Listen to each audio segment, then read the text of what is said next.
शक्ती अम्मा काही कामाने जात होती जेव्हा तिने अनिलला पाहिले. तो आपल्या अंगणात बसला होता.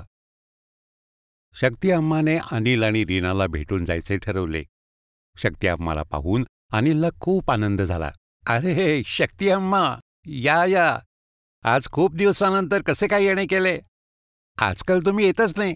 अरे काय सांगू, या दिवसात बिलकुल वेळ मिळतच नाहीये. तरी पण आज इकडून जात होते तर विचार केला तुम्हा लोकांना भेटून जाऊ.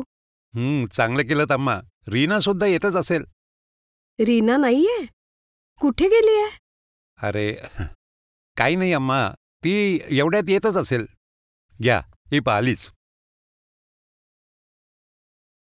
अरे शक्ती अम्मा, कशा आहात तुम्ही? मी तर ठीक आहे, पण तू लोटा घेऊन कुठून येते आहेस?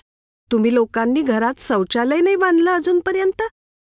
ते अम्मा, खरं तर असं आहे की मी यांना सांगते खूप दिवसांपासून, पण हे आहेत की ऐकतच नाहीत. अरे अनिल, हे काय ऐकते आहे मी?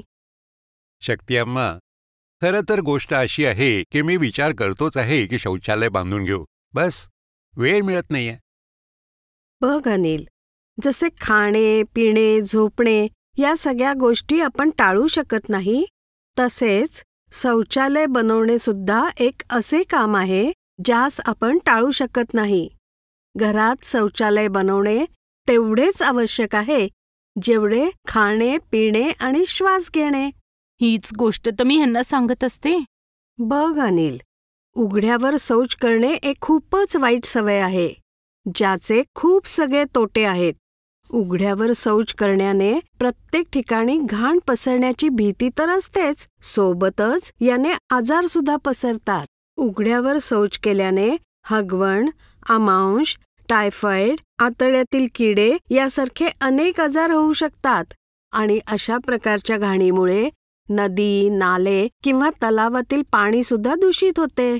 जरा विचार करा, असे दूषित पाणी जेव्हा परत घरातील कामकाजासाठी आणले जाईल किंवा मग आंघोळीसाठी वापरले जाईल तर काय होईल? मला तर विचार करून सुद्धा किळस येते. दुःखाची गोष्ट आहे की खूप सगळे लोक याबाबत विचार करतही नाहीत. आणि ही तर घरातील लेकी सुनांसाठी लाजिरवाणी गोष्ट सुद्धा आहे ना? अरे, ही तर पुरुषांसाठी सुद्धा लाजिरवाणी गोष्ट आहे. हे तर आहे. तर मग लवकरात लवकर शौचालय बनवून घ्या. याने तुम्ही आणि तुमचे कुटुंबीय आजारांपासून सुद्धा वाचाल आणि त्यासोबतच घाण सुद्धा पसरणार नाही. नाही शक्ती अम्मा, आता या मामल्यात मी उशीर नाही करणार. आणि हो, आणखीनही अनेक गोष्टींकडे लक्ष द्या. शौचालयात गेल्यानंतर मुले असोत किंवा मोठे, चांगल्या प्रकारे साबणाने हात धुणे सगळ्यांसाठी खूपच आवश्यक आहे, खास करून जेवणापूर्वी. तसेही तर जेवणापूर्वी आणि जेवणानंतर हात साबणाने चांगल्या प्रकारे धुणे खूप जरुरी असते, हो ना? एकदम बरोबर मीरा, ही गोष्ट सगळ्यांनी लक्षात ठेवली पाहिजे. शेवटी स्वच्छताच आपल्या निरोगी राहण्याची पद्धत आहे.